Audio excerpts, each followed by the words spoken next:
চট্টগ্রাম বন্দরের বিভিন্ন ইয়ার্ডে এই মুহূর্তে অবস্থান থাকা 40,089টি কন্টেনারের মধ্যে 31,384টি এফসিএল কন্টেনার। আমদানি করা এসব কন্টেনারের পণ্য ছাড় না করে আমদানিকারক প্রতিষ্ঠান বন্দরের ইয়ার্ডে ফেলে রেখেছে।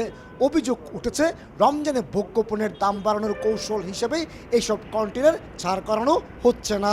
অতিরিক্ত পণ্য আসার কারণে খালাসের ক্ষেত্রে একটু সময় ক্ষেপণ হচ্ছে, যার কারণে মালগুলো ওখানে পড়ে আছে।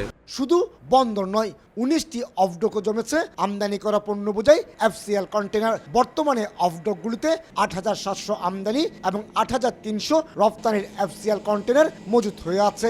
অফডকও রহস্যজনকভাবে এফসিএল কন্টেনার পণ্য ডেলিভারিতে ধীরে চলো নীতি নিয়েছেন আমদানিকারকরা। চট্টগ্রাম বন্দর দিয়ে আমদানি করা যে কোনো পণ্য বোঝাই কন্টেনার 4 দিন পর্যন্ত বিনা শুল্কে বন্দরে ইয়ার্ডে রাখার সুযোগ পান আমদানিকারক। পরবর্তীতে 20 ফুট সাইজের কন্টেনার $6, 40 ফুট কন্টেনারের জন্য $12 জরিমানা দিতে হয়। এভাবে প্রতিটি কন্টেনার $24 এবং $48 পর্যন্ত জরিমানা আদায় করে বন্দর। পবিত্র রমজানকে সামনে রেখে পর্যাপ্ত ভোগ্যপণ্য আমদানি হয়েছে বাংলাদেশে, কিন্তু কিছু কিছু ব্যবসায়ীর কূটকৌশলের কারণে বাজারে মার খেয়ে যাচ্ছে পণ্যের দাম। অভিযোগ উঠেছে, ভোগ্যপণ্য সহ শিল্পের কাঁচামাল কৌশলে আটকে রাখা হচ্ছে বন্দরে। আর তাই এবার কঠোর হতে বাধ্য হচ্ছে বন্দর কর্তৃপক্ষ। এইসব এফসিএল কন্টেনার দ্রুত ছাড় করা না হলে 4 গুণ হারে মাসুল আদায় করবে বন্দর। এই অবস্থায় আমদানি করা পণ্য এবং কন্টেনার আগামী 9 মার্চের মধ্যে ডেলিভারিতে বিশেষ নির্দেশনা জারি করেছে চট্টগ্রাম বন্দর কর্তৃপক্ষ।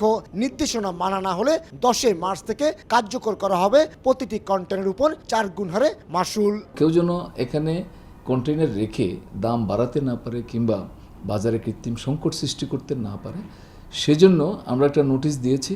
4 গুণ হারে মাসুল আরোপের ঘোষণা দিয়ে বিজিএমইএ সহ বন্দর ব্যবহারকারী প্রতিটি সংস্থাকে চিঠি দিয়েছে বন্দর কর্তৃপক্ষ।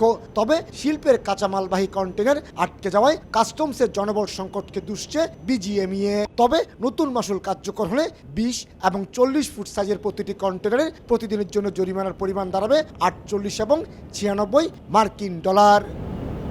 কমল দে, সময় সংবাদ, চট্টগ্রাম।